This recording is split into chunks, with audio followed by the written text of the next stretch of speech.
Before we start the show, just a word from our sponsor, Undeniable Press. For all your screen printing needs, located in the Corktown district of Detroit, Michigan.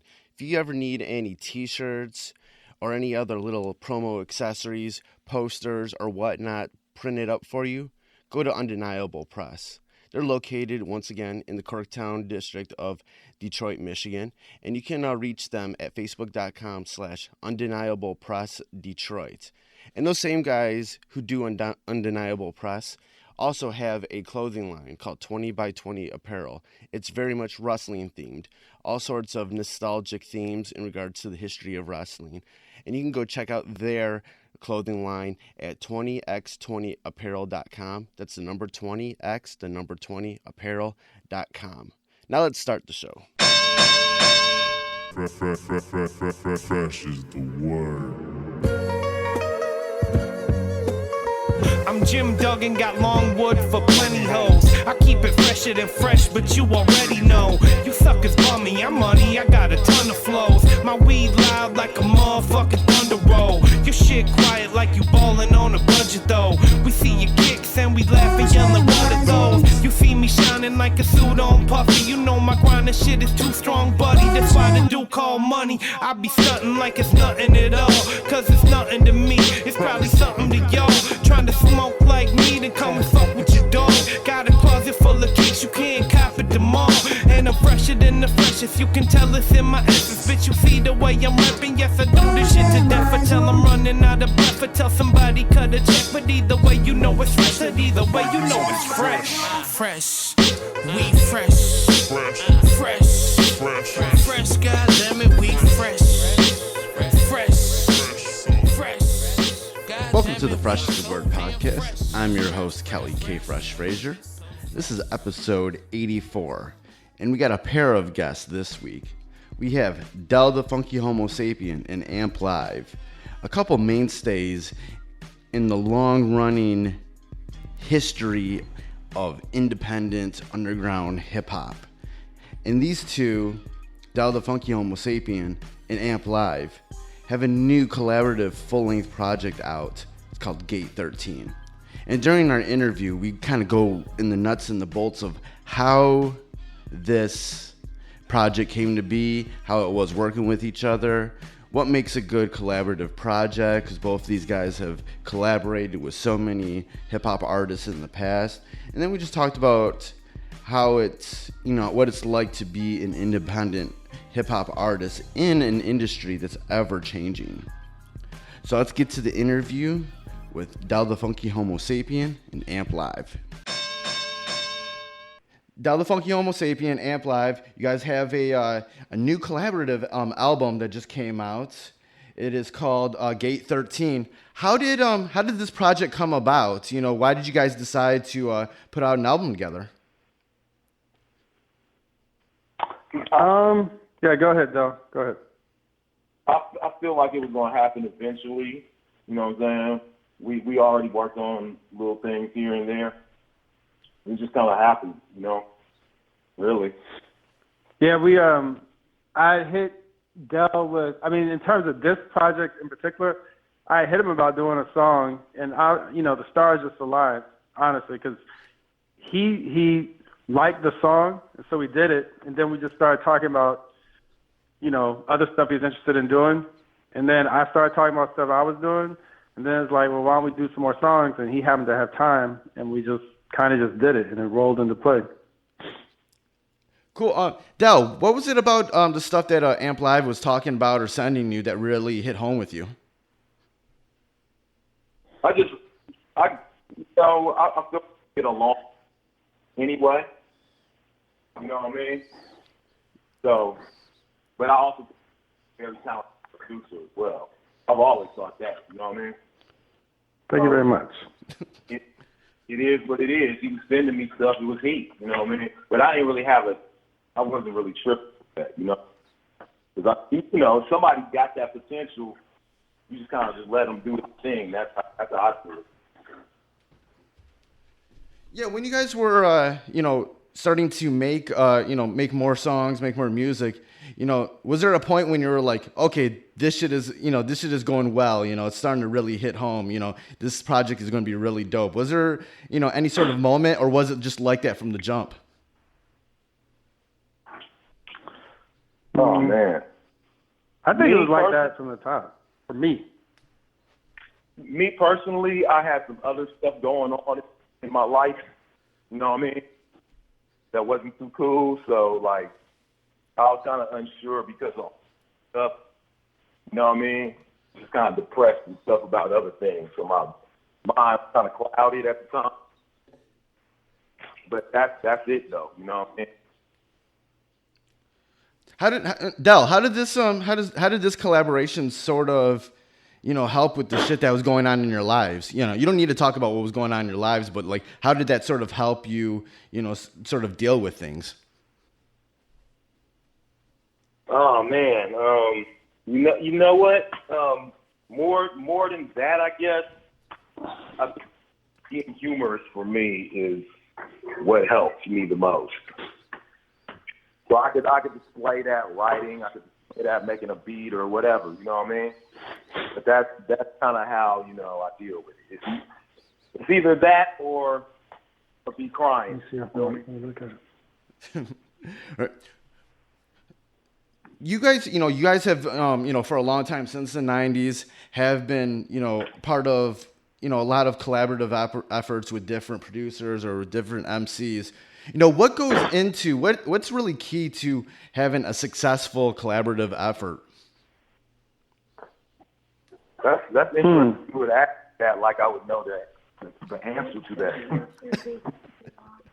Well, I know for me at this point, because I've been doing it so long, I just work with people I'm cool with and people that I think are talented and people that got a cool vibe. And usually that's going to lead to something tight. And I kind of feel like Del kind of operates the same way. You know what I'm saying? Like he's a professional and he has his thing that's going to be tight. So if he combines with anybody else that's tight, it's just going to be something that's cool. It just matters how you're going to market it. Or not market it, but just what you're going to call it, Like, for example, it wouldn't be tight if it was like, you combine with like a heavy metal producer and then you're going to call it like something else.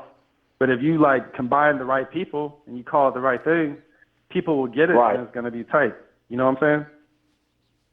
Right. Yeah. You got to like think about how people see you and what's your brain. You could try a lot of things. Can't go too far out of that, because people won't be able to connect you with it. You know what I mean? Yeah. Speaking of which, during this collaborative effort, working with each other, did you guys feel any sort of more freedom working with each other than maybe you've had with working with other people? I feel like. I feel a lot of things. That definitely. Yeah, man. Del was just like, do whatever you're gonna do, man. I trust you. After he said that, I almost cried, and I was like, yes. So yeah, I had a lot of. Yeah, going into this album, Amp, how was your expectations, afterwards when everything was done with working with Del for a whole project? Oh man, the thing is, I already knew it was gonna be good. After I heard the whole thing, I was like, really, I was just like, yeah, this is really tight. The thing was, a lot of times he actually wrote the different beats, but after he sent me back the verses, I had to step it up with the production. So I actually had to go back and make my end of it better, that's my opinion. So it's just, for real, like I had to step it up. So I felt comfortable releasing something, like that. So that's how I felt about his music too. Sometimes I might try 2 or 3 times before I come up with the lyrics. You know what I mean? Because I just felt like, nah, it can't be anything. You know what I mean? Right. Yeah.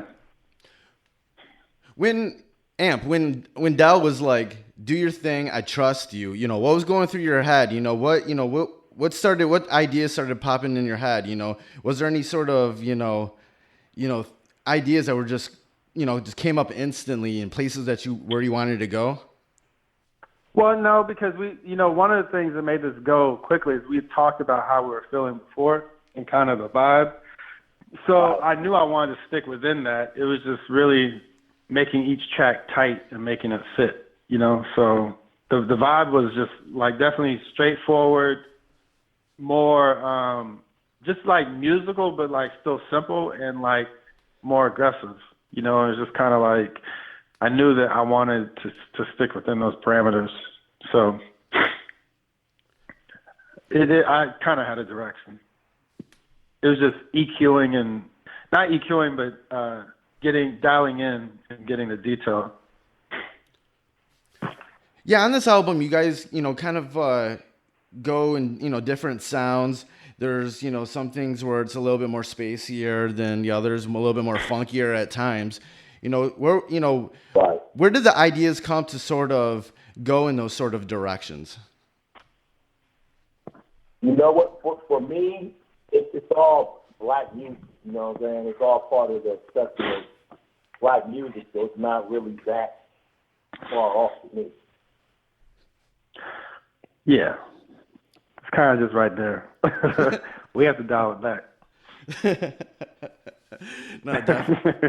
I mean, if Dell is like, yo, man, we just need to go there, then it's like, yeah, we could take it all away. But like, this is 2018, so it's like you gotta, want to fit a combination of that and some 2018 type vibe. Right. Not really trying to be nostalgic. Yeah. No. But if you listen to like the interludes and like, other stuff, it gives you that type of vibe. And that's the whole point. It kind of sets like this tone, but we don't really take it there all the way. Right. There's a vibe on it where, there is like hints of nostalgia, but it's not like dusty. It's like, it's fresh for 2018, it's that sort of vibe. Yeah. That's where, yeah. I produce this shit too, so, I kind of am looking at it from that end too. You know what I mean? But it's saying that to say this, like here, you know what I mean? Like everything that I learned before, the fundamentals, I still put to use, but being creative is like number one, pretty much. So that's constantly, you know what I mean? Yeah, it's okay. Right now we're in 2018, and Dell, I'm listening to this album, and you sound just like you did in 1991, man. How do you sound like you're still in 1991? You're still sounding youthful, still sounding like it's never changed, man. You're still very dialed in. How have you been able to like sort of keep that fire going as being an MC after all these years? Man, it is a job, to tell you the truth. First of all, I figured out that was something that I needed to keep. You know what I'm saying? Because a lot of people don't even know that that's something that you might want to keep and end up falling off. You know what I'm saying? So it's a job. You know what I'm saying? Like that's something that I work at constantly. How can I get? But as an artist. That I feel like that's kind of the point, you know what I mean? To a certain point, you want to get to close most purest, version of your art that you're trying to produce, you know what I mean? Yeah. So that's, it's work. To make a long story short, it takes work. It's not easy, you know what I mean? That's the true sign of a classic artist, though. Like, think about it. Like, think about the Snoops, the Jay-Z's, the Red Hot Chili Peppers, or like all these artists where, well, not necessarily maybe Jay-Z, but like all these artists that have the same sound, same vocal tone that's happened since day one up until now. Like you can't beat that. Like that's what you want, And not saying like any other way it's not tight, but certain artists they're just gonna be around and they're just gonna sound like that, and they're not gonna lose their bass because they're just, it's just tight like that. It's almost like a gift, Yeah. What? But another thing though, Yeah. I haven't changed either. You know what I mean? Like I still live the same way that I was living before I made a record. You feel what I'm saying? Yeah. So I'm sure that has something to do with it too. Like I didn't change my mode of doing shit. It started to change, but then I started thinking about it more and like, okay, I don't want this to change. This could change, but these things are fundamental. I don't want that. When you say you haven't, changed things really, what do you mean by that? Like I don't have a vehicle. I ride a skateboard everywhere. That's smart. You know what I'm saying? I still, all my favorite shit I still fuck with. You know what I'm saying? Oh, excuse me. I don't know if I can. No, you But can. anyway, Go ahead. like I got video games. You know what I'm saying? I feel like still. You know what I mean? Like everything I did when I was a teenager, I still do. Well, great. Yeah, You know what I no, mean? definitely. That's a cool thing to do. Definitely like it keeps you young. Yeah. But I will say this. The listening public is paying for me to be able to live like that. You know what I mean?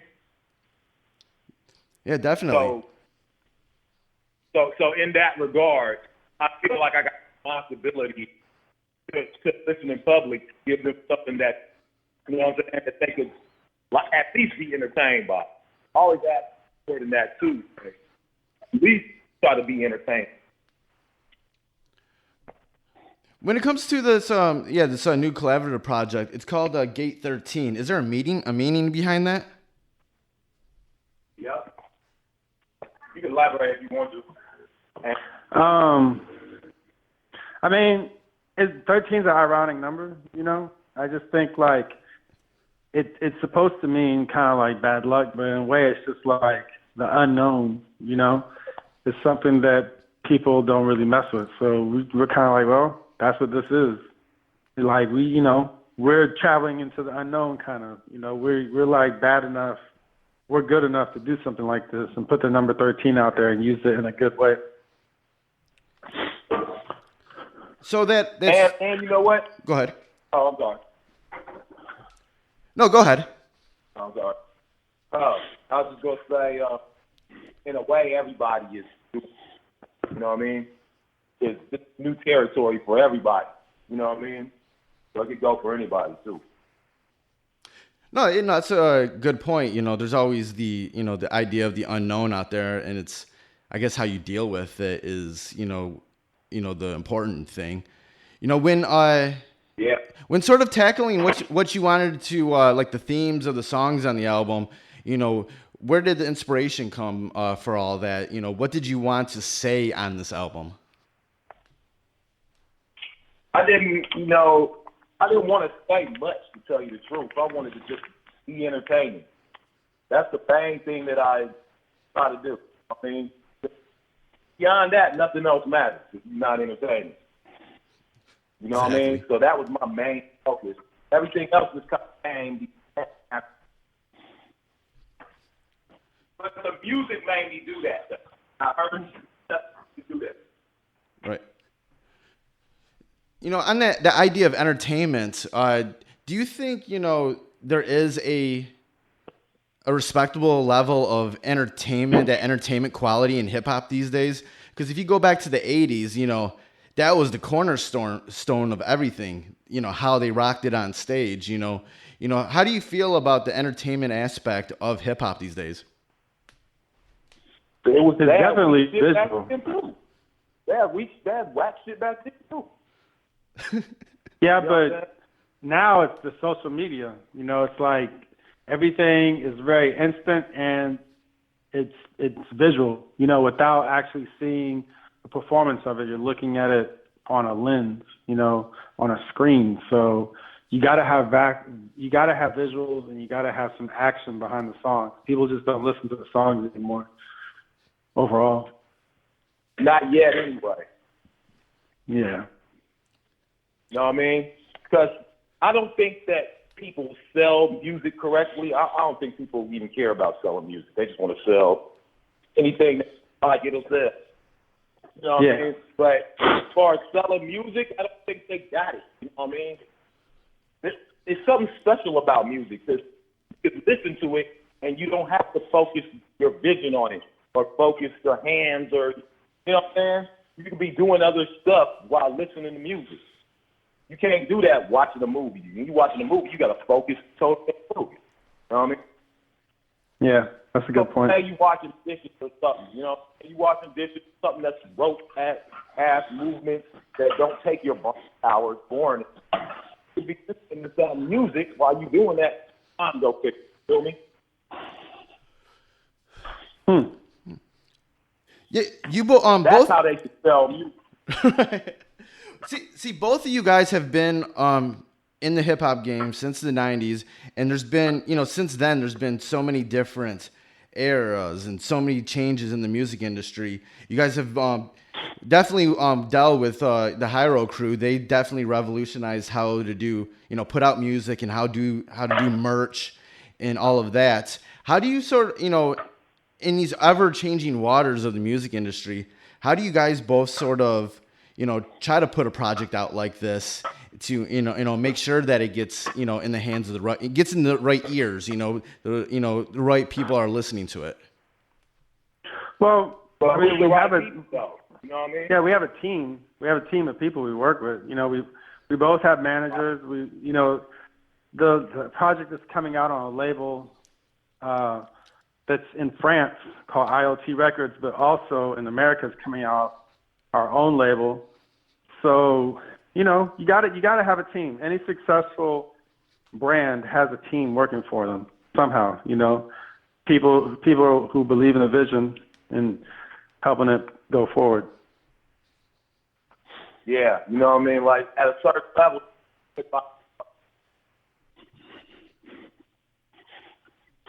Yeah, all these, when you kind of like look back, after all these years, you guys came from, a different era in, hip hop, and you're still doing music. When you look back at those early years and see this journey into now 2018, what sort of sticks out in your mind? I don't really look back at that. Man. But that's just the way I've always been. When hip hop came out, that was the shit to me because that was like some futuristic shit. You know what I'm saying? Like when nothing was like that. Like I'm like, how are they making this music? Like they rapping? Like you allowed to do this? You know what I mean? Like that's the way it was for me. So I'm always looking for the next thing that's hot. That's just how I always am. You know what I mean? I don't look back that much.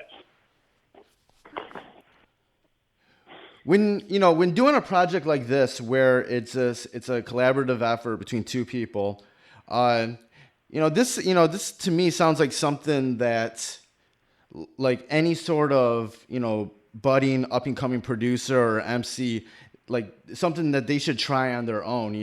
What sort of advice do you have for those like people who are just starting to rap or just starting to make beats, and in regards to how they should, put out their music or even put out a collaborative effort of their own? You know what? I will say it's not really about it. There's probably easier ways to make money. I mean, because like in the end, if you don't really want to do it like that, like if you ain't really got a talent for it, why are you wasting your time trying to do it for a come up? You know what I mean? That might not even happen. You know what I'm saying? So I would say first and foremost, make sure that's what you about. Then past that, everything else I feel like will fall in its place.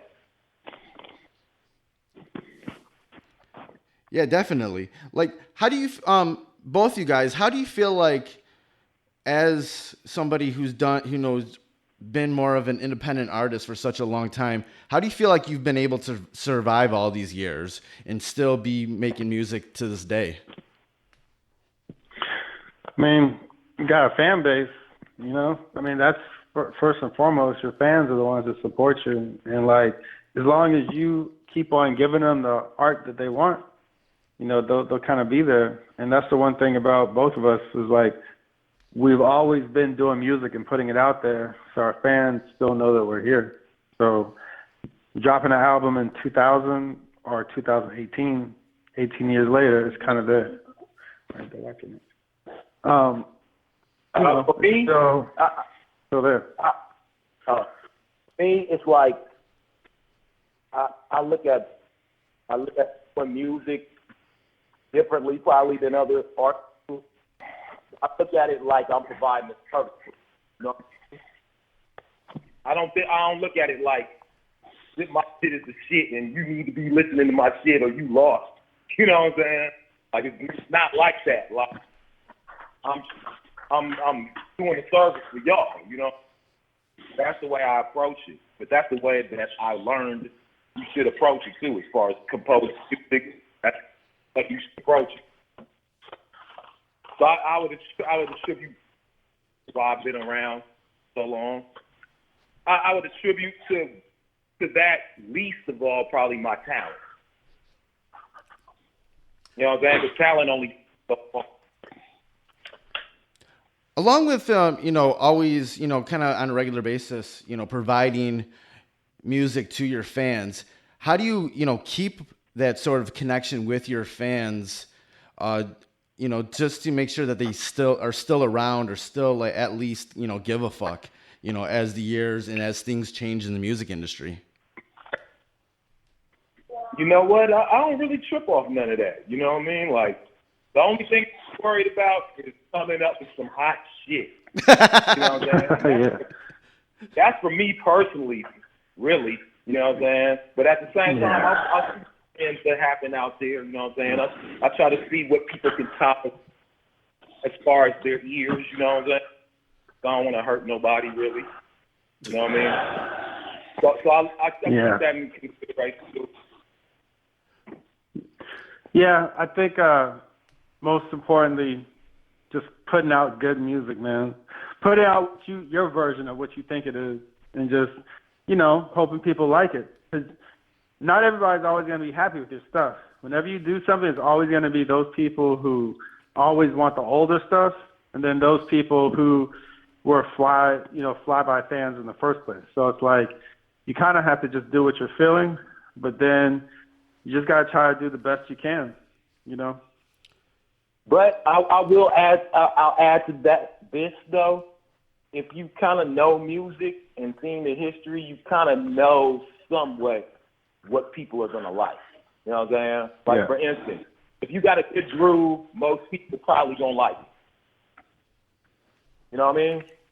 You got some happening drums happening. You got a bass line that's kind of happening. You know what I'm saying? Cool little rhythm section or something. Most people like it. That's already been proven. You know what I'm saying? Yeah. I'm not saying melody's important, enough, but some things are pre-established a little bit, so it's not all the way shooting in the dark. Do you feel like that there is still a competitive nature in hip hop, and do you still have a competitive nature? Yeah, I do, but in hip hop, in battle rap, there's a competitive nature. You know what I'm saying? Thank you. But that's hip hop. As far as hip hop records, competitive money wise, maybe. Right. Yeah, I mean, I think people take what the streets to the record. There's definitely records where people are talking about each other. But like in terms of how it used to be, I think it's different about what they're talking about, the beef that people have. So, but outside like the beefs, do you feel like there's just a competitive nature just in the quality of the music, and do you have that sort of competitive nature still? Yeah, of course that's competitive nature because that's hip hop. You know what I'm saying? But not so much competitive like you going against somebody more. Somebody else is inspiring you to add your part that you think is dope. You know what I mean? That's really what it's about. You don't want to bite anybody or nothing. But it's like fresh. Yeah. Oh, I got something fresh. I don't want to be left out, you know. So it's more like a game or fun. Right. As I close down this interview a little bit, I was, just wondering, what inspires both you guys, to write or make beats? What really inspires you guys? Battle rap URL pretty much is what inspired me. Hip hop, pretty much. Yeah, I'm inspired off of this so much, man. I mean, you go on YouTube, Spotify,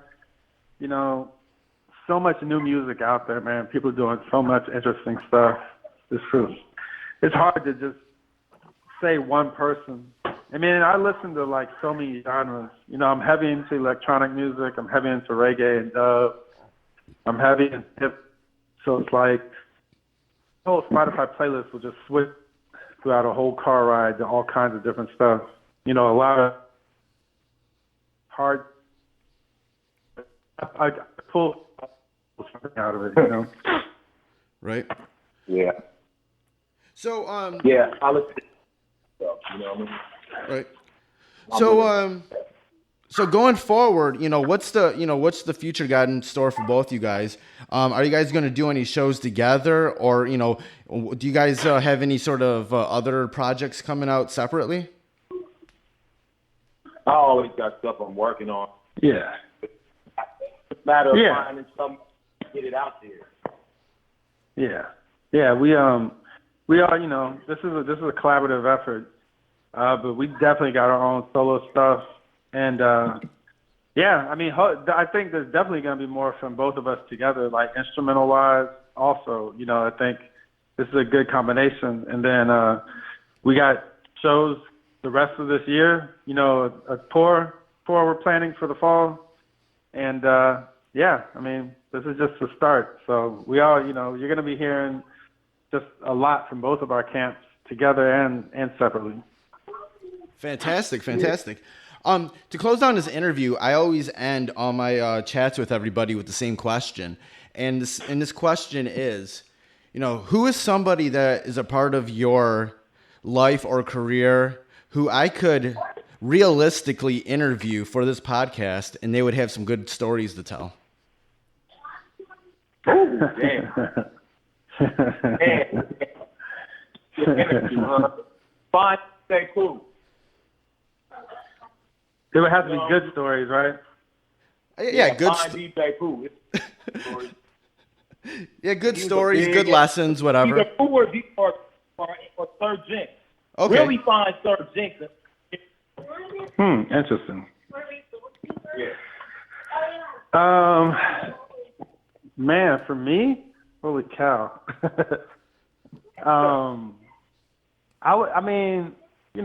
The old crew I was in, Zion I, I think you could pick just anybody that was surrounded in that machine would probably, we were all together so much. So, yeah, just, between Zumbi, Tim House, Rob Collins, Deuce Eclipse, Dust, we were all around each other so much. We got, stories for days, just days and days about just different stuff that's happened, so. All right, that's what's up. Yeah, thanks for taking the time out to chat with me today. If anybody wants to check out, more information on Gate 13 or anything that both of you are doing, where can they find you guys online? DellAndAmpLive.com. Or you could go to our own social medias. Right. Sites. So mine is my Instagram's Amp Lives World. And Dell, what's yours? Del Funk. What's that at Facebook? Yeah, and then Del Hyro, I think, for Instagram. Del Hyro, I think, is at Facebook. I think Del Funk might be for Twitter. Oh, okay. Try it out. All right, cool. Yeah, thanks for taking the time out to chat with me. It was great talking with you guys. Good luck with everything. All right, so that was my interview with Del the Funky Homosapien and Amp Live. Go cop that new album, Gate 13, online. in your stores, wherever you can find it. There will be links on where you can listen to and purchase that project on the show notes at freshasthepodcast.com. And now let's get on to the Fresh is the Word Fresh Pick of the Week.